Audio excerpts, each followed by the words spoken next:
high performance coach. And he's also, for those of you that don't know, he's our Middlesex head junior coach also. So welcome to both. Just a couple of things from me on housekeeping. What I would like us to do, I want this session to be really interactive. So I'm after this whole kind of community to really fire your questions in. Feel free to put your hand up or post them. We are going to kick off a Q&A with the questions that we have already. So that's the first thing. So I'm really asking everyone to be kind of, active on this session. And then the second thing, we're going to have a hard stop at 7:30. So we'll go on for roughly an hour, just so everybody's clear on timing. Okay, so with that as the introductions, I'm going to hand over to Paul Carter, first of all. Good evening, everyone. Welcome to our Zoom session. Lovely to see so many familiar faces and one or two new faces. Really privileged and honoured to have Laura with us tonight on the call. This is something that we've done with the juniors a couple of weeks ago, and I know they found it really entertaining and very useful. I've had the privilege of working with Laura for probably 22 years. Never been Laura's personal coach, but worked with Laura a lot at junior national squads, senior national squads, Commonwealth Games, World Teams, Europeans, the whole lot. The last time we travelled together was to China, where we ended up with a silver medal in the ladies' World Teams. So it's an absolute privilege and honour to have worked with Laura and to get her to come down and see Middlesex. Yeah, I mean, what Laura hasn't achieved is second to none. The greatest British female squash player England's ever had, Britain's ever had. So, it goes without saying. Really pleased to see you, Laura. And tonight's session is going to be around structured around game plans and how you implement a game plan. Now, that can be for your own personal development or for you coaches out there that can actually implement that with your players. Obviously, we're not on court at the moment, so this could be a really good exercise for you to have a think about when you get back on court and how you're going to exercise that, how you're going to exercise your game plan. It's something that a lot of players struggle with and they get confused in the process. So I think that the commentary that Laura's going to talk to us about tonight is obviously at the highest level of the sport. It doesn't get any higher. But I think the messages that Laura will land to you tonight can apply right the way through the player pathway. So without any further ado, I'd like to pass over to Laura, and I know Vicky's going to share a screen and we'll crack on. Thanks, Carts. Thanks for having me, guys. It's probably the bonus of lockdown to be able to see so many faces. It's not something that I've been able to do much since I've retired, but the Zoom part of lockdown has certainly been an education and probably a tool that I'll actually take in post lockdown with some of the players that aren't as close to me. So it's brilliant to get on with you. And I think that hard stop was aimed at me because I rabbited on last time for way over an hour. So let's get going. And Vicky's going to share. So Carts suggested going through this, actually. It's a commentary box session that I did for England Squash, where I talked over the third game between myself and Nour El Tayeb at the British Open in 2018, I think it was. Just to give you a little bit of background before we share the screen. Basically, Tayeb had given me a little bit of a lesson at the US Open before probably, when would that have been, like the October of 2017 maybe, and this was the British Open May 2018, and I thought a lot about my game plan coming into this match because she'd made me look a bit of a fool, because that's what she can do, because she was so talented, is so talented.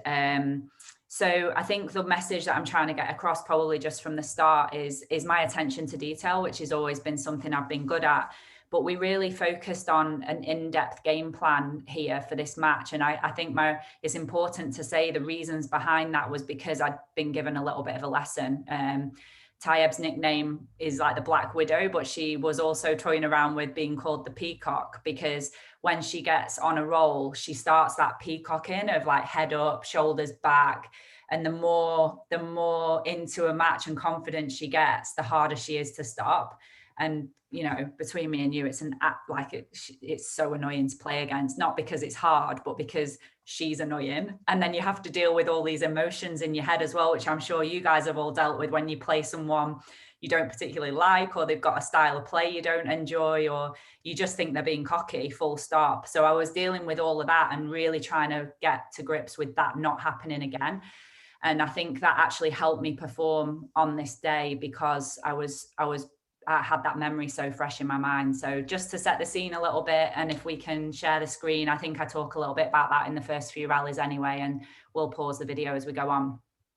Okay, let's start sharing the screen. Maybe 1 second, here we go.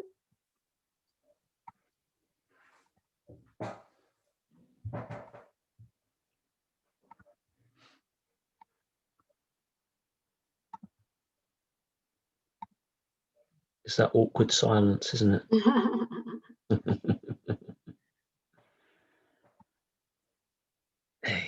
Can you see that picture? We can. Yeah. Good. Okay. I hope I've put the sound on, so it should work.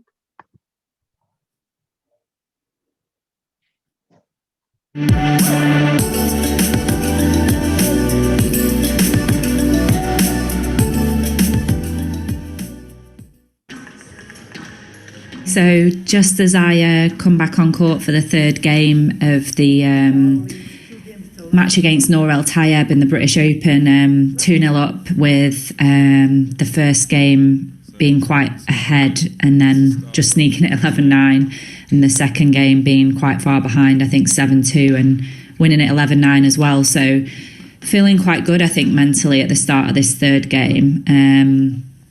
Had a good chat with Danny. Obviously kind of in a way annoyed at how the first two games went, being so far up and only just winning it, and then so far down and only just winning it.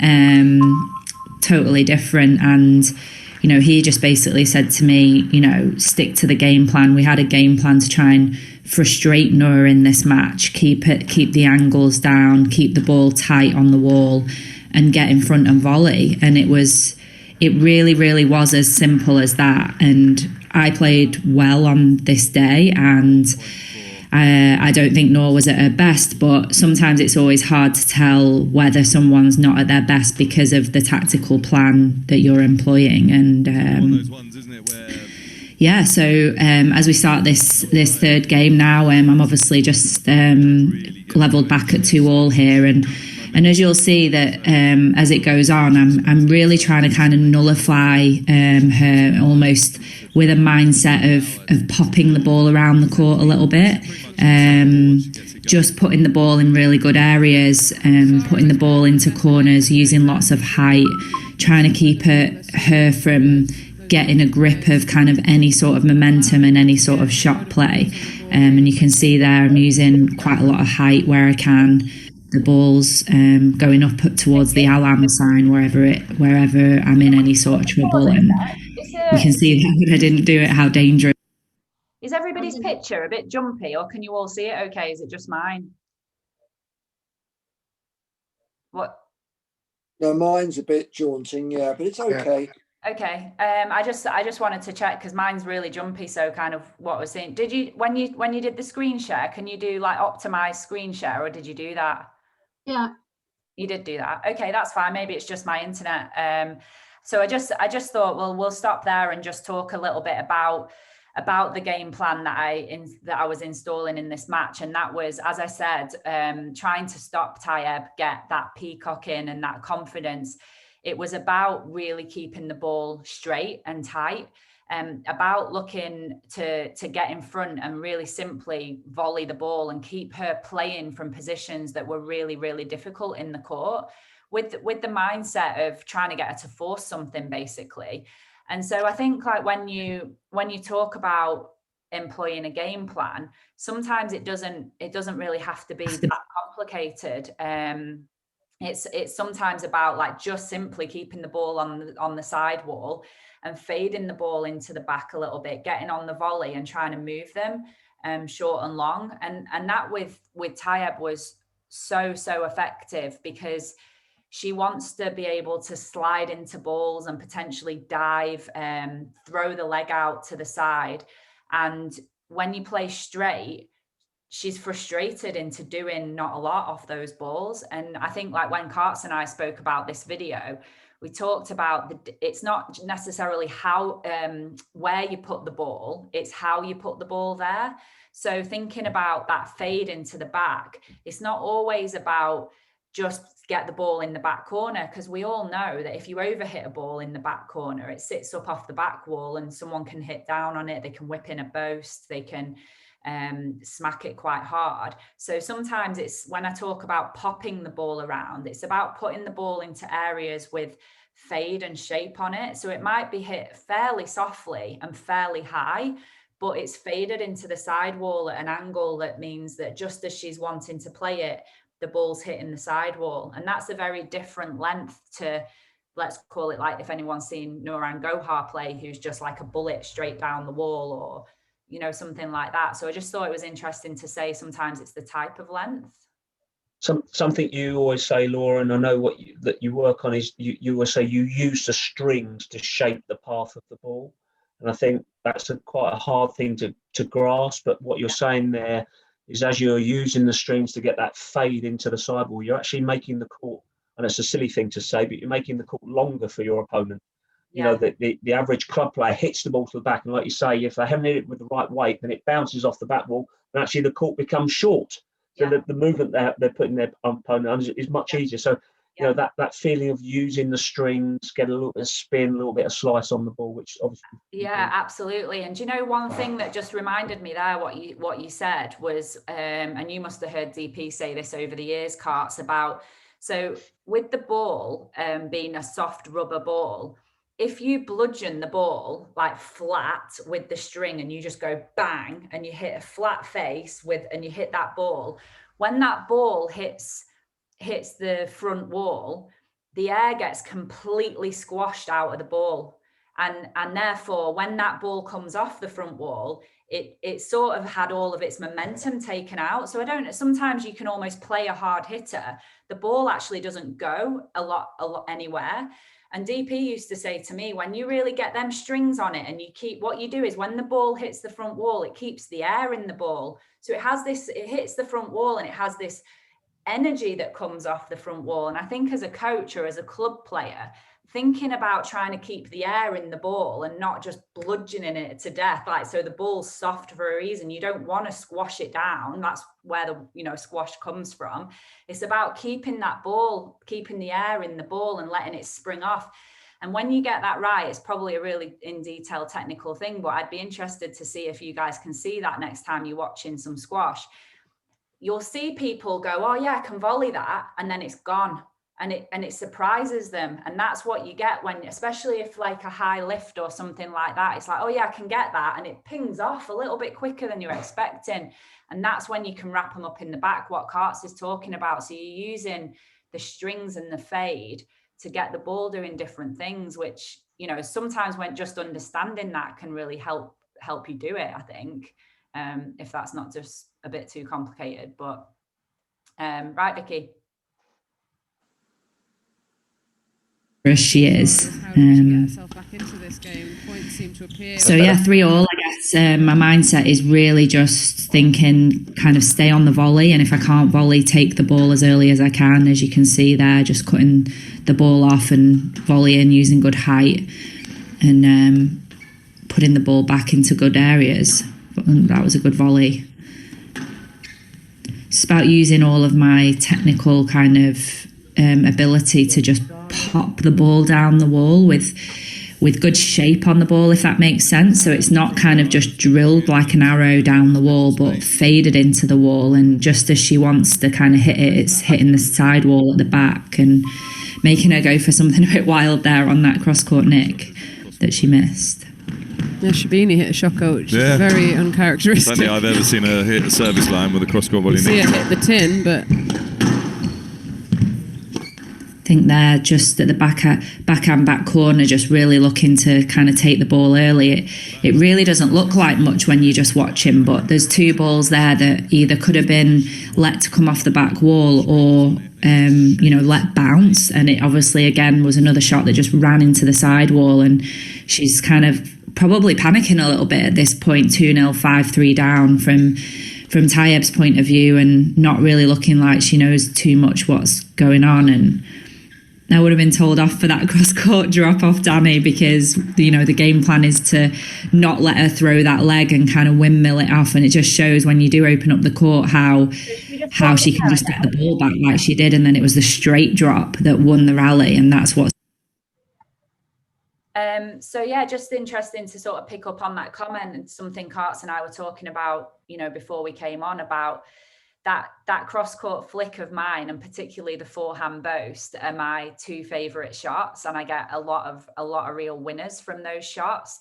But because of the game plan that I'd set out with Danny before this match about trying to keep the ball tight on the wall, and you saw there how the simple sort of running backhand volley drop was just a winner off the sidewall. She couldn't get it off the sidewall, and yeah, it was a good shot and it was tight, and that's not going to happen every single time against a player of this quality, but it just shows how that simple shot is just restricting her all the time. And when I say that I'd have been in trouble for that cross-court drop, it's not necessarily that, and I didn't lose the rally off it, probably because I hadn't overplayed it, but it's about really thinking about, even though that's my favorite shot, I'm going to put her in positions to expose me by doing that. So even if I win the rally on 1 or 2, by the time I've played that 3 or 4 times, I'm going to start to get punished for it. So it's about really making sure of, that you can find a way to stick to your game plan. And when you do play that flick, luckily that was probably the first one in the match. It wasn't a great one. Then she's not hanging for it. You've played the straight drop so many times that she's then waiting for that one, because that's what you've been playing. So the change up is what gets her, and it just showed that change up. She still gets it because that's what she loves to do. She loves to throw that leg on the lateral ball and potentially even dive. And it's about, I think, just staying calm in those situations and putting the ball to target all the time. And the forehand boast becomes the rare shot that is the mix-up, rather than the one that I go through for the winner all the time. And I think that's it's a bit difficult for you guys, because maybe you might be playing an opponent who doesn't actually know, you don't know them, they don't know you. And so when you're thinking about putting a game plan together for an opponent, it's important that you have a real good think about, not necessarily who you're playing and what their strengths and weaknesses are. Because if you don't know that, you have to be fully aware of your own strengths and weaknesses. And I think with someone like Tayyeb, I know that it is not my strength to get dragged into a shot playing match where I'm going for outright shots. I need to be the one that is solid, like I've got good quality on my length and my drive. Let her open up the court and then try and counterattack that, because that's my strength. Now, Tayyeb's going to try and do the opposite. She doesn't want to go with me in a straight line, hitting, dominate the middle on the volley, because she's going to lose that way, because that's my strength. So it's a real fine balance about not only not understanding your opponent's strengths and weaknesses, but understanding your own and actually accepting your own strengths and weaknesses. Because even though I want to look good and I want to play shots that are winners and I want to go for the nick, I know that I'm ultimately not going to win doing that, because I'm not good enough at it. So it gets back down to, do you want to win or do you want to look good? And then that becomes more about a decision for you, really. And I know personally, for me, I'd prefer to win, and winning made me feel good anyway. So that's the thing. And probably also, just to add on to that, a real big thing is for any level, if you haven't played your opponent, really have a good look at them in the knock-up. What do they technically look like? Are they a bit weak on their backhand? Throw a boast round. How do they move up to that boast? If they bother to move up to it? Are they a bit wobbly? Is that an area you can expose? How are they up high? Are they lefty? Are they righty? Are they a power hitter? So all these little, you've got 5 minutes there at the start of a knockout, which is invaluable, really, and something that I think's overlooked. I mean, even at my level, when I'd go on against a player, the first thing I would be looking for is any technical weaknesses. So if they've got a big swing or they've got a kink in their backhand, I'm thinking straight away that is getting drilled at pace to that backhand. Let's see if that backhand holds up under pressure. So yeah, just wanted to add that in, really.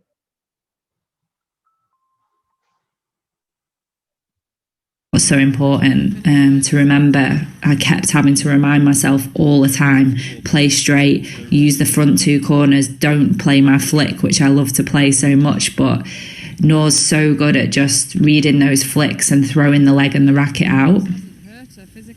Pretty sure that was down, wasn't it? Another couple of really good straight balls there. I think it just has that kind of ability to it makes the court massive for your opponent when you play straight, and particularly when you're doing it with the volley combo as well. And so from this point now, I've gone from 3-all to 7-3, and I haven't really done a lot. I've just stayed solid, and I've let her make the silly decision, and then maybe just picked her off at the right time, and sort of where the pressure comes from being 2-0 up, and you know, maybe she knows that, you know, from these positions I'm quite good, don't let people off the hook. And she's gone from being kind of borderline joking and laughing around in the first two games. Can I just pause it there a second, Vicky? Herself.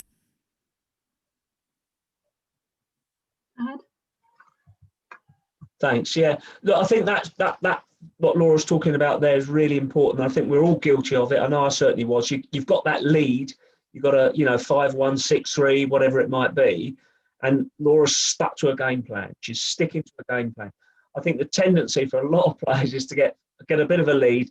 I'll start changing it a little bit now because I've got a few points in the bag, and I can perhaps show my favourite shot or change my game plan, and then within a matter of a few seconds, you know, that 7-1 has gone to 7-6, and then the pressure's on. I should have closed this game out. And I think, you know, we all think we're a little bit better with the cross court from the front of the court. We know it should have been the straight drive, but I'm just going to show my cross court drive or whatever it might be, and then suddenly somebody's on it. Somebody like Steve Thompson there, as fit as a butcher's dog, jumps onto that volley, smashes it past, and I shouldn't have played that shot, and then the pressure's back on me. So really, don't change your game plan. If it's winning, stick to it. You know, see it home. You don't have to look good. See that game plan home. Thank you. Exactly. And the thing is, and I think I'm sure we've all been here where you get a little bit cocky, and before you know it, it's edgy at 7-6. And I know for a fact, like Tayeb, if she gets a couple of rallies where she feels good, it doesn't take a lot, and she's on a roll. And I just probably also wanted to touch on there on the mental side of being aware of what's going on at different parts of the match. So I'm really aware here as well at 8-3 that Tayeb's had a change in mentality. She's gone from, like I just said in the commentary, almost borderline laughing and joking, probably thinking, I'm not having a great day, I'm going to stay relaxed, I'll be able to turn it around. And it's gone from 3-all to 8-3. And all of a sudden she's starting to think, this is going away from me. I'm actually not going to be able to get this back. And then the anger comes. And I think it's really important to be aware in a change of mentality and attitude and mindset of an opponent, because those little things, if you're not aware of them, you can't do anything about them. So she's showing me that that something is changing within her, and I have to be even more focused to stick to my game plan, because when she's angry, that means that she might be fired up. She might go for a shot. She's going to inject a little bit more pace. So I'm even more focused on hitting my game plan, trying to keep the ball straight, trying to get her to lower that intensity a little bit here, so that she can maybe blow herself out, have a couple of rallies, and if nothing else, I need to hang on and make the next couple of rallies hard. So maybe she gets to 8-4 or 8-5, but she's blown herself out a bit and all the emotions kind of fizzled out. And just what Karts was saying there about playing a few mental tricks with yourself. I've been burned a lot where I've been 8-3 up and lost the game, or ended up in a battle of 12-10 and lucky to win the game. And so it's really important that you keep your foot on the gas. You really keep your foot down on the gas. And all sorts of mental games. I pretend the score's 8-all. Like sometimes when I'm way up, if I'm level and I am genuinely at 8-all, I'd pretend that I'm like 5-8 down. Something just to make me keep pushing forward, get over the line, because you can so easily just lose 3 or 4 rallies and be in a pressure situation and lose the game. So it's important to just keep playing those little tricks with yourself mentally about trying to keep yourself pressing forward in the match. Okie dokie. And I feed on that quite well. It makes me very aware when someone's emotional state changes on a match, and I'm very, very aware of when someone is behaving how they normally do and maybe behaving out of character, and knowing that I've potentially got them in a place they don't want to be, really. I mean, that was a let ball there, but I felt quite happy with that rally. Couple of really good injections of pace, tight balls. You know, she doesn't really want to be playing them balls, so just happy to kind of replay the rally again.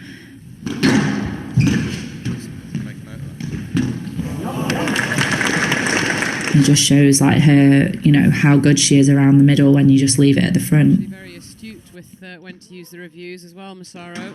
Yeah, she missed a trick there. Really good straight ball there, just throwing the leg again. Looks quite simple, but most people kind of probably would panic there and maybe open up the court. Trying to keep it straight, as you can see. Straight and high if I'm under pressure, straight with pace if I'm not. Just nullifying her here and almost making her feel like she has to do something spectacular to get into the rally, and she's going with me, which is what you'd expect from someone of this quality.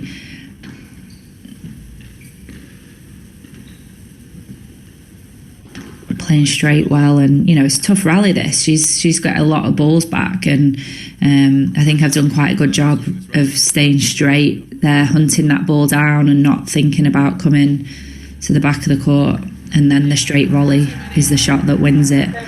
Was that a second, Vicky, as well? I think at this point, I think that's, you know, probably that last rally is everything that Karts and I just sort of tried to mention. It's about, you know, she got back to 8-5. It's a long, hard rally. The amount, even now watching it, I'm like, wow, that was so disciplined to be at full stretch and pop the ball back down the wall and not just cross it where she wants, and keep putting her in difficult situations. And then what you also saw then was like me finally opening up the court a little bit with the boast. She lifted me out of trouble. She lifted away out of trouble. I've quite calmly gone up and placed it back down the wall. So she gets up, she takes one step towards me and then sees the ball sort of gone back of the service box area, faded into the back, made the court really, really long, and just given up on it. Now, if that ball lands in the service box or if it pops up off the back wall, then she's running after that all day long. And then we're in a scrap, and I'm thinking I should have won this rally by now. Why is she still getting balls back? She ends up winning that rally and she's feeling $1 million. Instead, she's lost it and she's puffing her cheeks up, bending over, going, oh my God, it's not my day. And that's what's really interesting. And I think when you see those balls fading in now, and I now know I have to back up a couple of those, but back up this rally now that was quite hard. So a couple of comments in the chat. Does discipline always beat flair? And I think that's really important, an important question, because I think it ultimately comes down on to you and your game plan and your mindset.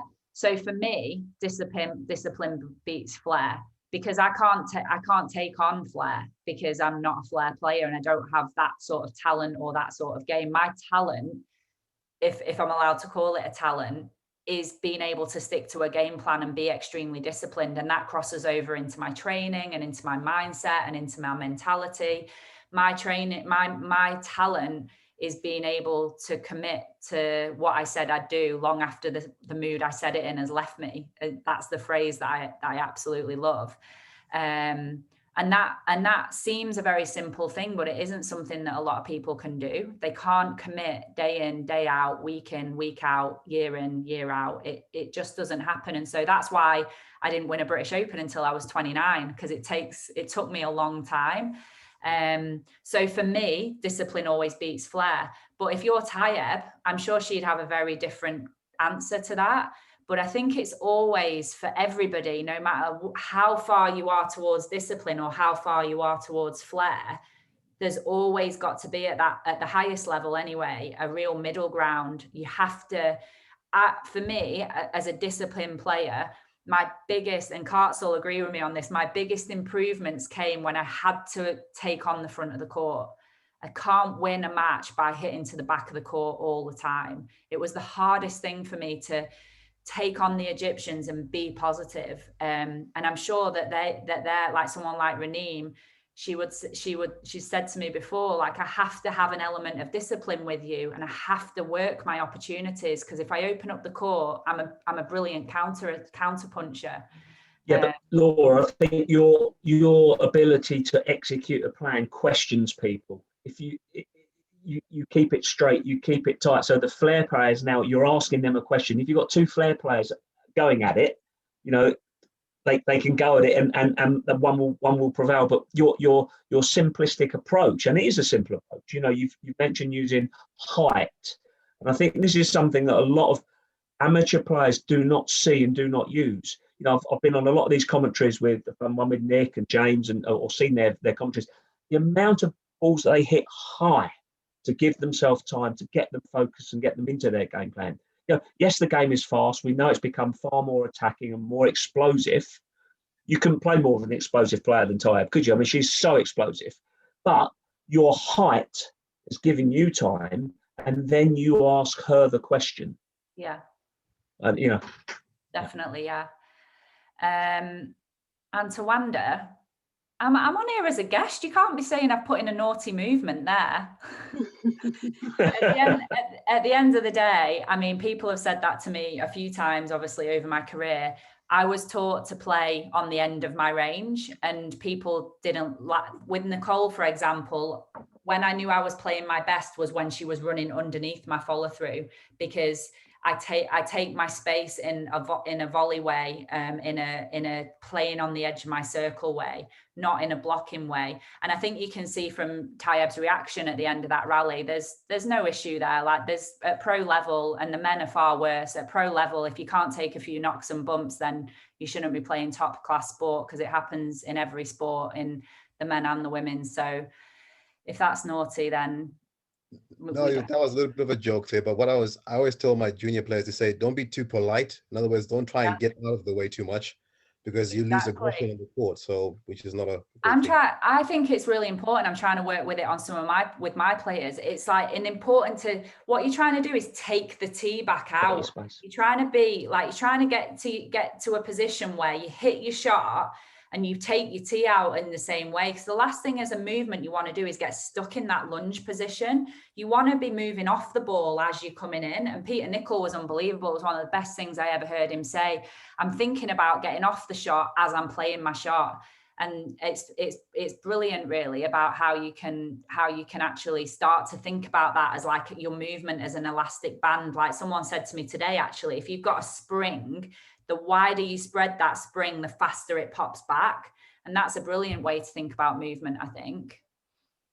So let's just finish the last few rallies then, if that's okay, of this match. And then I kind of thought, without getting too complacent, that might have been the match right there, because, it was a tough rally. She was on the end of it, and I just kept moving the ball around the court.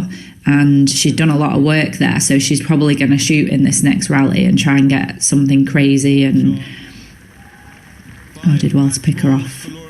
Another running ball. Camps is laughing. I'm looking out probably a bit like, what are you laughing at? I'm not over the line yet. And that's the thing I've learned in my career, just make sure that you push for that last point as if it's 9-all. 9-all in the in a game, and when you're ahead, it's almost even more concentration, because the last shot, 'Cause the last thing that you want to do is lose a lead from this far up. So even more focus to the plan, even more focus to every shot that you play, meaning on every single ball. And there you go. She was actually pretty good at the end of this match, and she said there as we're just talking that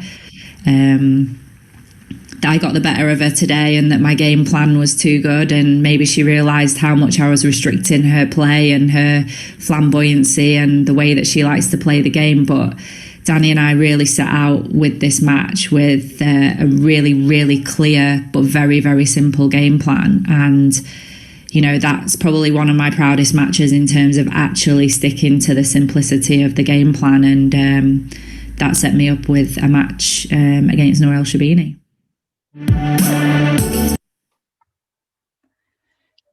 So I mean, it's strange sometimes hearing myself talk about it back, but it's really nice to just stop and elaborate on some of those points as well. And I think the important thing is, when we were talking about going through this video with you guys before, it was about I know in a way I've made it sound quite easy how simple the game plan is. And don't we all know that simplicity is really not easy? And it's the one thing that kind of the best, when you watch someone like Roger Federer play, or Simone Biles in gymnastics, or the swimmers, you're watching them thinking, I could do that, I could do that. And I'm watching myself there thinking, I certainly couldn't do it now, because I'm nowhere near fit enough, for one, as well. And I think with squash as well, that really links in a lot to the fitness. And Karts and I were talking about this before the match, and about the level of not only like mental discipline, but physical discipline that playing a match like that with that sort of simplicity and that level of game plan actually takes. And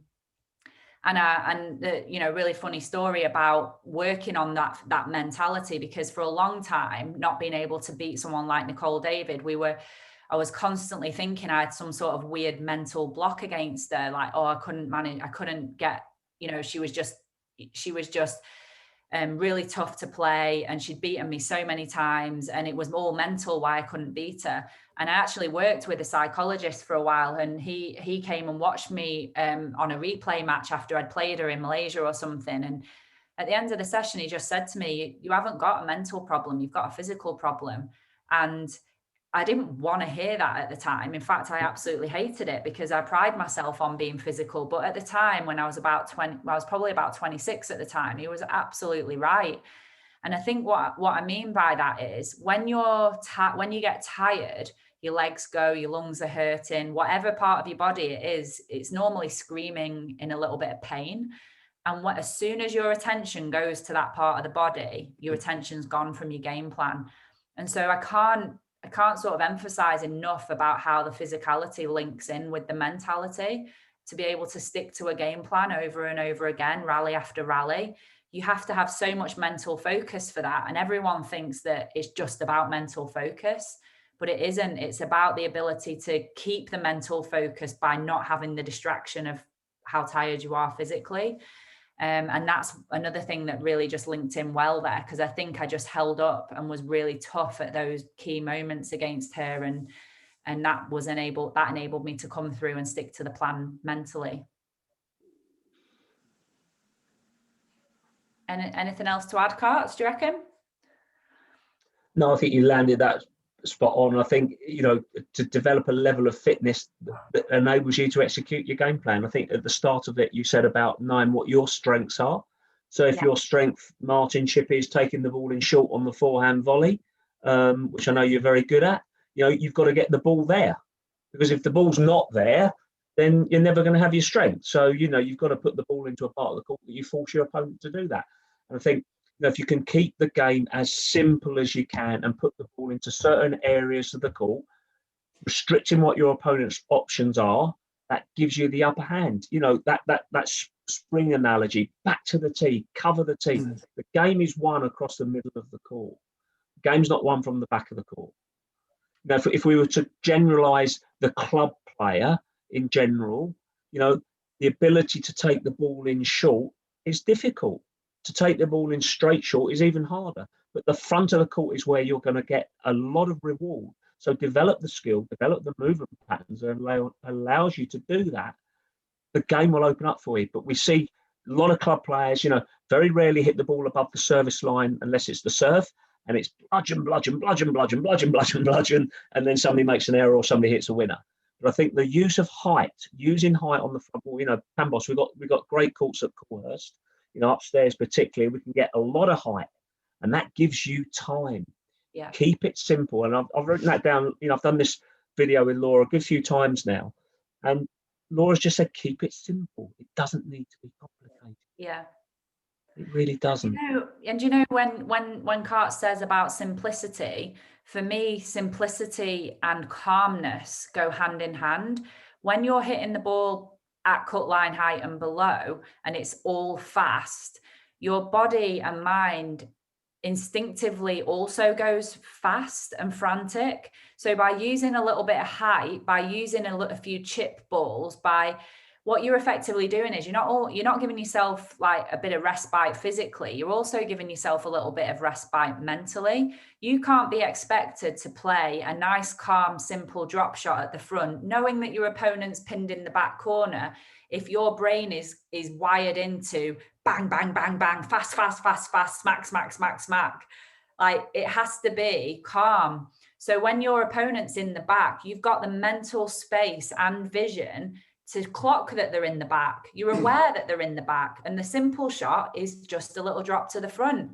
But if you're tense and you bang that ball to the back and you're edgy and everything's fast, fast, fast, and they've somehow dug this backhand out quick and it's crossed your body fast, you haven't got the calm of mind and body and the softness of hands to just go, I'm going to put it this high on the front wall, but I'm just going to move you there. Because even at the pro level game, if you've got to move backhand deep to forehand front, that's a tough movement, even if you get it back, let alone at like amateur level where you've having to pin up there. So even if they get that forehand one back that's this high on the front wall, what are they going to do from there that you're not in position to cover? But that takes calmness of mind as well, and trust and playing around with it. So I think it's really important to just remember that calmness in play leads to calmness in mind, and that's a lot clearer decision making. So if that enables you to think about using a bit of height and a bit of a lower ball speed, then that's a great thing as well. So should we open up a few questions then for the last 10 minutes and 8 minutes? We've got a couple of advanced questions. Sohail, do you want to ask your question first? Hi, thank you, Vicky, and Laura. It's a real pleasure to talk to you and meet you. What I wanted to ask was, and you have touched on it in your talk with us, was how you prepare sort of mentally. You gave your examples with Nicole, and also on this meeting on the game we just saw with Noor. So I just wanted to know how you prepare mentally before a game, and when you're down in a game, how you can sort of you spoke about being calm, but how you can sort of coax yourself to sort of get back in the match. Yeah. So yeah, great question. I think had a couple of ways to my pre-match routine got down over the years to being pretty similar and pretty regular. And I always like my pre-match routine to start about an hour and 10 minutes before my match time. And this is obviously pro level and it's quite extreme, but it depends how serious you want to take it. I'd get down to the courts and normally have, a small coffee. I'd sit down with my notepad, which this was something that I got down with my psychologist really. And I always like to very simply write the tournament, who I was playing and the date. And I always wrote down a goal of what I wanted to achieve for that match. So I was quite big on writing down goals and forgetting about them. I'm a bit of a big believer in writing it down really helps. And I'm also just thinking about an understanding that my brain and my body are actually a lot more clever than people, you give yourself credit for, that you set yourself a goal and an intention of how you want to play, and then you just forget about it. It's not something that you want to be talking about. So I'd write down every time I want to win this match 3-0. And it didn't always happen, obviously. Sometimes it did, sometimes it didn't. And then I'd have a very clear 3 objectives that I want to achieve, and that came back down to my game plan. So it would be for Tayyeb's match, for example, it would be to play straight, to volley, and to make sure I use the front of the court, and they'd be my 3 points. And it'd probably vary a little bit with someone like, you know, it might be use height with Annie Howe, it might be hit to her backhand, move her short and long, get the court really long. And then there was always 3 learning points as well, 3 things that I'd learned from when I played them last. And that might be, make sure you serve well, make sure you're covering the cross court nick, you know, whatever it is. And so I think all that did, if I'm honest, was just give me clarity and calmness, again, calming myself down. So I was stepping on court just with a clear game plan of what I wanted to achieve. No one ever saw it. No one ever needed to see it. I've got about 4 notebooks full of every single game I ever played. It just became my routine. And then also during a match, I would normally just have a piece of scrap paper with 3 or 4 things written down. So when you're in a match, if it was to play straight, if it was to volley, maybe a little technical thing I'd been working with Danny on, maybe it was like how, you know, get your racket head to the ceiling, take the ball early. We did a lot on rotation of forearm, a lot of real technical work. I normally had a couple of bits like that written down. And again, that just helped me refocus between games. So that's obviously in match. And then lastly, probably the biggest advice I can give you for in the game is just be stubborn. You know, the amount of times I was just thinking, no, I'm not having it. And then refocus on the game plan. And just make it so that you're proud of yourself when you come off the court. That's the biggest thing that you can do, really, is just be proud of yourself. And if you've stuck to your plan and you've tried to get out everything you can, then if your opponent's better, you just shake the hand and go, well done. I hope that helps. That is amazing. Thank you very much. Thank you. I'll just invite Brian next, because he sent an advice question. Then we've got a few on the chat. Okay, thanks very much. Thanks for that, Laura. It's been a really good session. Mine's a bit of a personal question, actually. I don't have natural hand coordination and timing, so I have to be on court a lot to actually get it to the level that it can get to. Now, in this COVID business, it's been a bit of a problem. Can you make any suggestions as to how I can tone that, how I can utilize this gap that we've got in the time? I mean, a couple of things spring to mind, and it depends how into your squash you are, because some people would just be like, I'm not doing it. But I was saying before we came on the call that I've been meeting one of my young, like 14-year-old girls, and it took me ages to find a wall out, and it actually weirdly looked like the back of a squash court. It wasn't. I think it was just on a random park. But we started doing some cross volleys to each other, and I had her doing fast ones like this on the backhand, forehand backhand to herself. We'd stand like 2-3 meters apart and do cross volleys to each other. Even had her coming in like on a backhand ghost and then up to a forehand volley drop where I fed her. You know, real basic stuff, but it did actually make a huge difference. We stepped back on court for the first time, and not only was there improvement for her, but I felt like my eye was really in. And I really enjoyed that, because it's not easy doing forehand to backhand volleys on your own or with someone else and getting it on that rack, getting it in that target. So that would be my first thing, if you can find a surface where it's just a bit of fun. And I think probably secondly would be, if you're into it, a little bit of visualization. There's a lot of stuff out there online now, and there's loads of research that says, you know, there's loads of research with basketballers, for example, that basketballers who were allowed to practice 50 free throws a day only increased by 5% more in their accuracy than the people who only did visualization. So there's a lot of research to show that the connections between the mind and the muscles and the body is really a bit bigger than we realize. So you can actually get into those visualization. And I couldn't tell you where they are online. It's been ages since I did anything, but there's so many apps and things out there. I actually think Jesse Engelbrecht's brought out a bit of a decent app. There might be some visualization on there where they talk you through how to do it, how to imagine it, what your body's doing, how you feel it. And it'd be interesting to see whether you feel like that made a difference, maybe to do once or twice a week. Thanks very much. Very interesting. I shall look into that. Okay. Thank you. That's really good. Thanks. No worries. Okay, so just moving on to the questions in the chat. Martin, Chippy.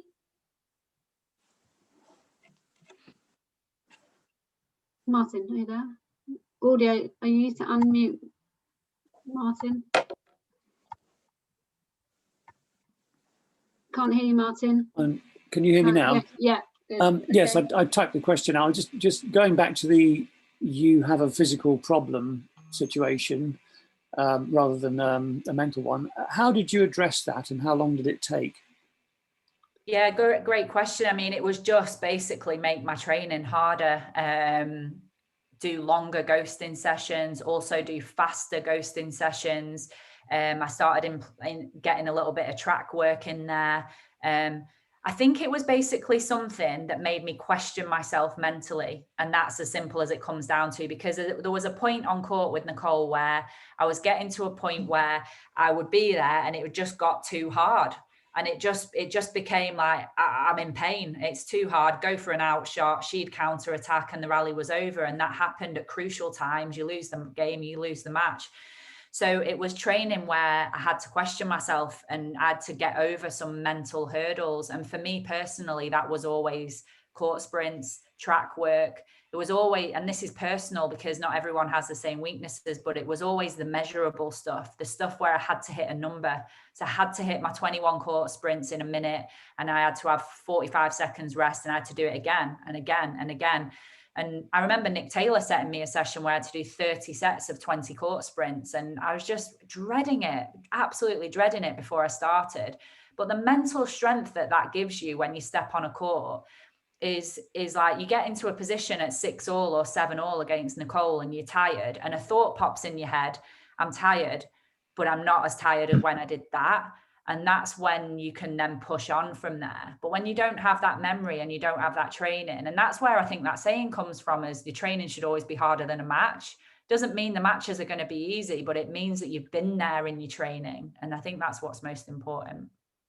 Right. So you attack the training side of it.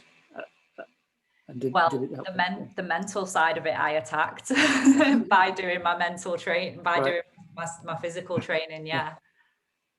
Thank you. So Steve asked here. Do you want to ask your question, Steve?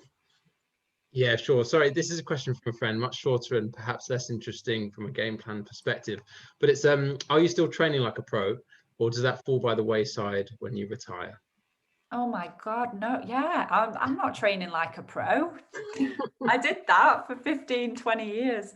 No, I'm probably the heaviest I've been, and you know, as little muscle as I've had in about 10 years. But that's what retirement's about, isn't it? I mean, if I wanted to be pro, I'd still be playing. And Danny says it to me all the time. He's like, what are you hanging on for? Like, you know, and there's also a really big thing of, you know, I don't actually think that being a professional athlete is a particularly healthy lifestyle. The things that you eat, the low carb, the high protein, the absolute flooding of lactate into your system the whole time. Yes, you have to do it to be a pro athlete. Yes, you have to do it to be the best, to try and get you to be the best. But when I was at my best and working with a nutritionist, some of the days I was so miserable with that, how small carbs he would let me eat, and I had it all in an app because that's me, and I was detailed like that. And you know, you look at it now, and particularly for women and health and the way the body runs and your cycles and everything, it's all about like health. And I don't think that being this ripped stereotype is particularly healthy. So while I'm trying to keep fit, I'm trying to keep healthy, I'm never hopefully going to be massive in size. I do think it's really important to try and have a healed body and to try and be well as a person. So yeah, I'm probably still eating a few too much cake and baking too much, but I can blame lockdown for that. But I'm enjoying the retired side of it while also still enjoying working out a little bit, but with a bit less intensity. Awesome. Thank you. No We'll worries. make the lot. We've got one more question, I think, and then we're Sharon. You had the very last question. Yeah, let me ask my question. So, I mean, you've spoken a lot about the game plan, and the game plan can get you to love up. And so my question is, and this is what happens with myself, the game plan might work to a point, but it may not win the match because of something the other person has done. So they've kind of worked out what you're doing, and then they kind of counter it. And then before you know it, or before I know it, I've lost 3-2. And I seem to have that as a run where I can't work out what they've done. I'm probably too slow to work out and probably not smart enough. But I guess my question is, how do you kind of deal with that you're 2-love up, you lose 3-2, and then you just can't work out what the right game plan is to respond to the other player? Yeah, I mean, it's really tough, and it comes down to adaptability and taking your blinkers off, and also working on that in your practices if you are putting a little bit of time into your practices. So condition games can really help with that. So how do you deal with someone who plays short a lot? How do you deal with someone who plays long a lot? How do you deal with someone who hits hard, hits volleys? And then it's being able to adapt to that, I think, in those real life situations. And I think that taking the blinkers off, having calmness, having clarity, being able to honestly sit down between games, say you're 2-0 up and it's all going swimmingly, and then you lose the third game. Are you actually sitting down after that third game and properly reflecting on what happened in that game? So firstly, have you actually got your own game plan and it's working? And are you aware that game plan was working? Or are you just playing and go, oh, I'm winning brilliantly? I set out to do that roughly, but I don't know how much I'm actually doing it. So when they counterbalance that game plan, are you actually able to sit down between games and go, well, I set out to hit the ball straight. I set out to hit the ball deep. They're now trying to just put everything short. What am I going to do from there? And then you can actually, most people are intelligent enough to sit down and go, actually, well, they're putting me in short because they know normally I'm trying to pin them deep. So the only way to do that is to lift. Whereas a lot of people will just run in and try and smack it out like you would do, or they get you deep. So do you need to adapt by volleying even more to stop yourself having to come to the back of the court? So, I mean, it's a great question. It's really tough. Maybe Karts has got something to just add in there because it is a really tough question. But I guess it would be, can you sit there and honestly assess what's happened to get you 2-0 up and what's actually happened in the 3rd/4th game going into a 5th with a clear clarity of what is needed for this 5th? Because you do need this is what needs to happen now, this game now, isn't it? Would you add anything, Karts? I think when Sharon and I and Steve and Vicky have talked about this with the juniors to actually get them to commit to writing something down on paper. And I think, if you've got your game plan written down, Sharon, whether it be a couple of little sentences, a couple of little lines about what you're able to do, and you've won those 2 games, just check in with yourself that it hasn't changed. Don't get caught up in the emotional moment. We've all done it. And we've got 2-love up, and then suddenly they have done something. You're playing somebody. They're there to beat you, so they're gonna change what they do. But just check back in that you are. Did that 3rd game go? Did I take the ball into the front as well as I was, or have I hung back a little bit? Am I getting a little bit fatigued? Have I given them a little bit more of the court? I don't know. Little things just to check yourself back in. Yeah. Thank you for that. Oh, right. Okay, I've broken my rule because it's 7:40 and I said we were going to stop at 7:30. So, but both to Paul and Laura, just a massive thank you from Middlesex. I think it's been a tremendous session, really, really insightful. So thank you both, and thanks everybody for attending. No problem. Thanks for having me, guys. Thanks, everyone. Thank you so much. Thank you. Thank you. Thanks, Pam Boss. Nice to see you, Georgina. Ronnie Davison.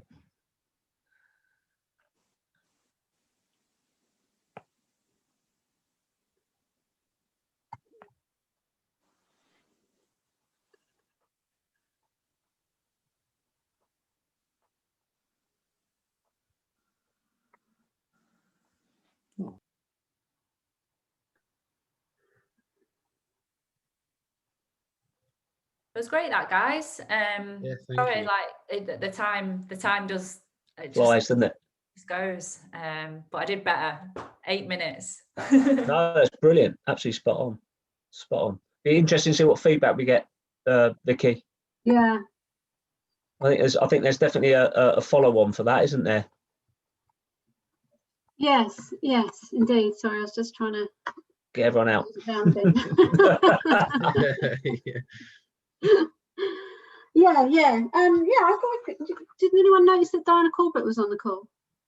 Who's that? Diana Corbett. Yeah. Don't remember her? She used to play. Oh, back in the day. She's probably about 80 now. Oh, really? Yeah. There's a couple of old names like Ronnie Davison from Eastcote many years ago. He used to start. I played him, as a young kid. Yeah. Funny, isn't it? Yeah. Yeah, so it was good. I think we've got a few juniors in there which topped it up from that didn't make it last time. Good. Yeah, it went great. I was happy with it, and you just, really good, isn't it, to just get the conversation going. So I mean, I think there's so